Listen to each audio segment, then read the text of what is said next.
ស្វាយផែនកាត់របស់យើងបងប្អូន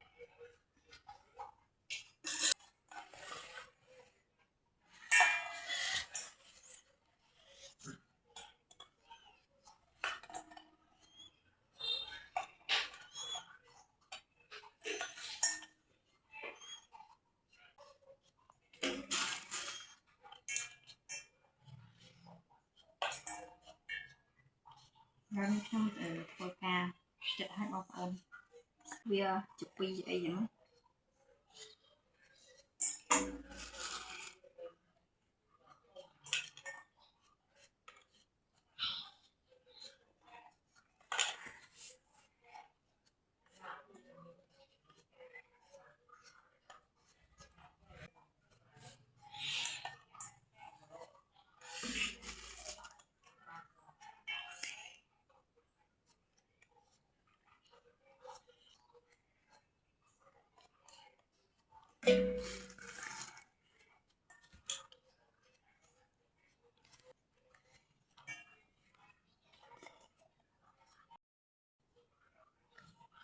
នេះខ្ញុំធ្វើការបន្តចិត្តទៀតហើយបងប្អូន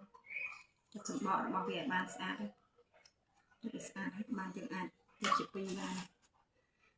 អាផ្លែម្កាក់និងផ្លែស្វាយដែលយើងចិត្តហើយគឺជាពីរហើយយើងរួចអស់ហើយលាងអស់ហើយយើងដាក់ចិត្តដាក់ខាសេបងប្អូនហើយហូបជាមួយអំបិលទីឬក៏ទឹកត្រីស្ករគឺឆ្ងាញ់មែនទេនឹងដងដាក់ជាមួយនឹងម្ទេសហឹរគឺមានជាតិខ្លាំងណាស់ឥឡូវនេះខ្ញុំនឹងធ្វើការបន្តចិត្តបន្តទៀតបងប្អូនថតវីដេអូរបស់នេះខ្ញុំបងប្អូនដើម្បីឲ្យនេះខ្ញុំមានទឹកចិត្តធ្វើ content ថ្មីក្នុងការវីដេអូមេតិកាថ្មីបងប្អូនហើយនេះខ្ញុំកំពុងធ្វើការចិត្តនឹងមកកាក់ផ្លែម្កាក់ផ្លែស្វាយឥត្រាប្រហែលខែទុកចិត្តហូបជាមួយគ្រួសាររបស់ខ្ញុំ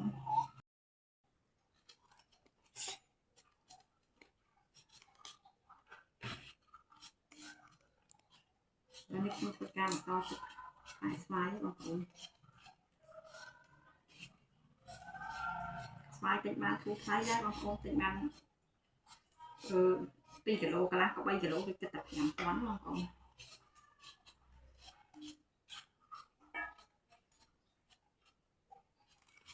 ខ្ញុំធ្វើការចិត្តផ្លែស្វាយរបស់វាស្អាត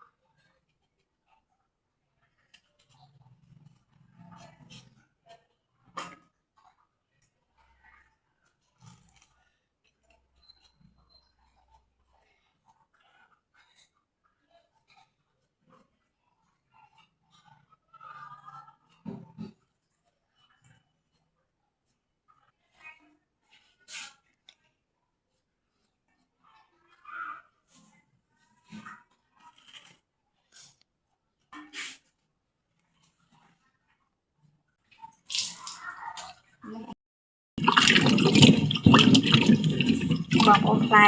កាក់របស់យើងខ្ញុំខ្ញុំនិយាយថាបានចិត្តរួចរាល់ហើយឥឡូវនេះខ្ញុំចាប់ផ្ដើមធ្វើការលាងបងប្អូនការលាងសម្អាតវាស្អាតបាត់ជ័របាត់ក្លិនបាត់អីហ្នឹង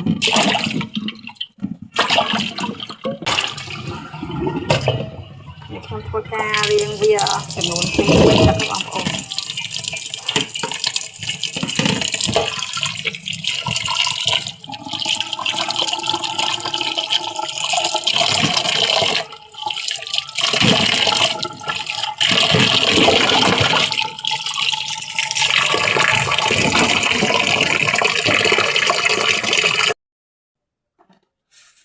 ខ្ញុំធ្វើការជូតសម្អាតថាឲ្យស្អាតបងប្អូន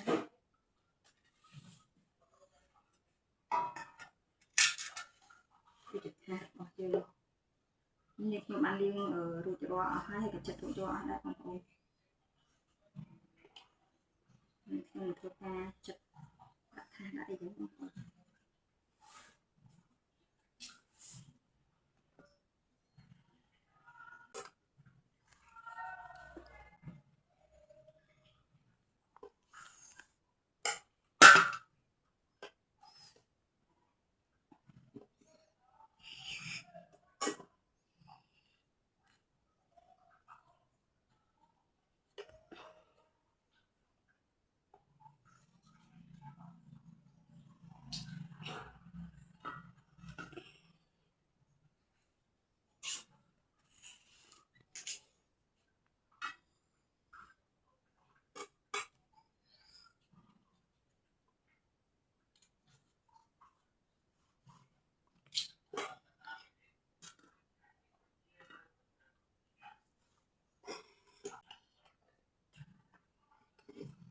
ហើយនៅក្នុងកំពុងធ្វើការចិត្តហិតបងប្អូន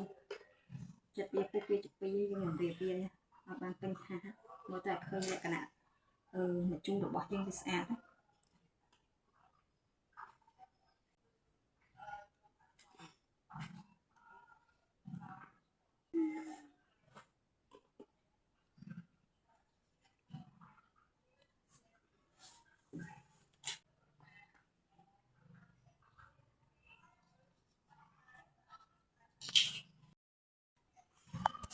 នេះបងប្អូនសម្រាប់ជូររបស់នាងខ្ញុំតែនាងខ្ញុំបានចិត្តហើយអំបិលកលីងហើយដែរបងប្អូន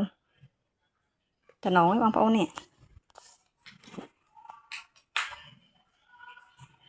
សម្រាប់ជូររបស់នាងខ្ញុំបងប្អូនគឺចង់និយាយថាល្អមើលស្អាតខ្លាំងណាស់បងប្អូន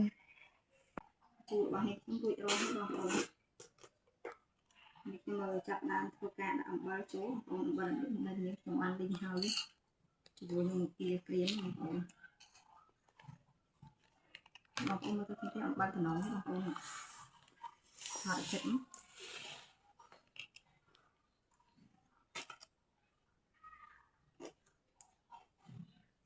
បាទរបស់យើងខ្ញុំលីងដាក់រួចហើយ